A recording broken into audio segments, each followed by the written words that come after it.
With the injury report as long as Tolstoy's War and Peace, nobody knew what was ahead of us in round 20. Lorenzo Brown, Kostas Lukas and Matthias Lesor were out for Panathinaikos, and with Partizan winning the first game by 18 points, they were right to have high hopes in this one. However, things quickly turned south. Gets his first touch, nice pass, and Hernan Gomez with the stop. In the absence of the three stars, the rest of the team had to step up, and Panathinaikos once again displayed how deep of a rotation they have. The guy who made the most of the bigger role in this one was Jerian Grant, as this was definitely his best game of the season. The Turkish duo, JD Osman and Omer Yurtseven, played an important role, as JD too had his best performance of the season. Again, Yurtseven keeps it alive, Osman scores! However, another player took all the spotlight once again. We have to talk a little about Kendrick Nunn, who is really making a case for MVP this season. Ever since he got ejected against Partizan in Belgrade, Nunn has been on a mission to prove himself as the best player in the league.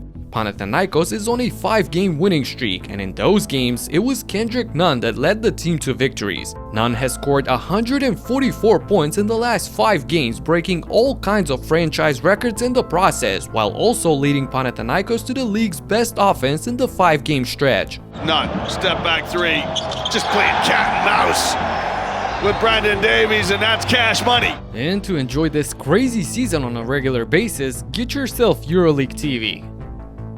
Watch up to 4 games live or catch the replays anytime and anywhere and never miss an exciting moment. Click the link in the description and type in code HEATCHECK15 for 15% off your first year of subscription. This was the 5th straight win for Panathinaikos, and they're splitting the 2nd spot with Monaco, who hosted Barcelona in Salé Gaston. Monaco were 3-1 in their home games under coach Spanoulis. However, Barca on the other end are as comfortable away as they are at the Blaugrana, and they went straight to work. And here's Juan Nunez, 20 years of age. The bounce pass lights the fuse. Barca was playing picture-perfect basketball, and Monaco tried to counter it. With Jan Vesely out, Monaco's best bet was to attack Barcelona's front court. Safe to say, Yorgos Papagiannis was looking like prime Shaq out there. Crossover baseline.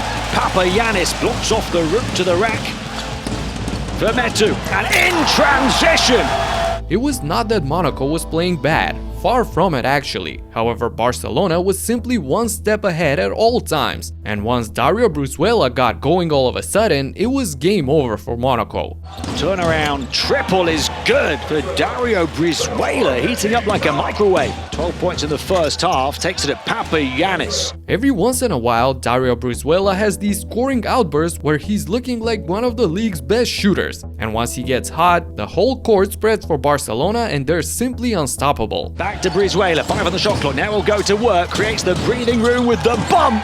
A career night for Brizuela as he leads Barca to their much-needed 11th win of the season. They continue to fight for a playoff spot, however it's going to be even more difficult for them with squads like Armani Milano playing better by the round. Armani wasted no time in Belgrade as they jumped to an early lead in the first quarter. Mannion feeds, open slam dunk opportunity for Gillespie. Maccabi was not giving up though. However, with a historically bad shooting night, it was difficult to stay within reach. Maccabi ended the game shooting 1 for 21 for 3 and made their first 3-pointer with 45 seconds left in the game. Talking. Well, ironic that they finally make a 3-point shot. Things were simply not going for Maccabi in this one. It got so bad for them that even John DiBartolomeo failed to continue his record by missing a free throw. This broke his streak of 70 consecutive made free throws, which is also a EuroLeague record. The Turkish Airlines EuroLeague, he's made 70 in a row.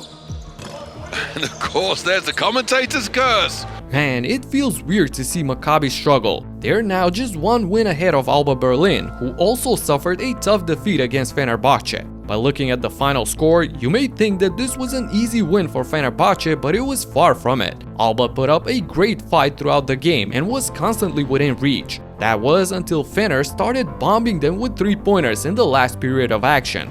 Tarik Baburovic, well, the fans anticipated it was a bucket as soon as he caught the basketball. Alba even got to the lead in the 4th. However, Fener, who had been struggling from deep in the first 3 quarters, flipped the switch in the 4th. 5 of 7 from 3 in the last period was more than enough for Fenerbahce to get to the convincing win, which finally put them back to winning ways, as this is their 2nd win after 3 straight defeats. This is what happens when the Turkish giant catches fire from deep, but you gotta check out what happens when Coach Spanulis gets mad during the timeout. Check out my last video right here. Talk to you in the next one. Peace out.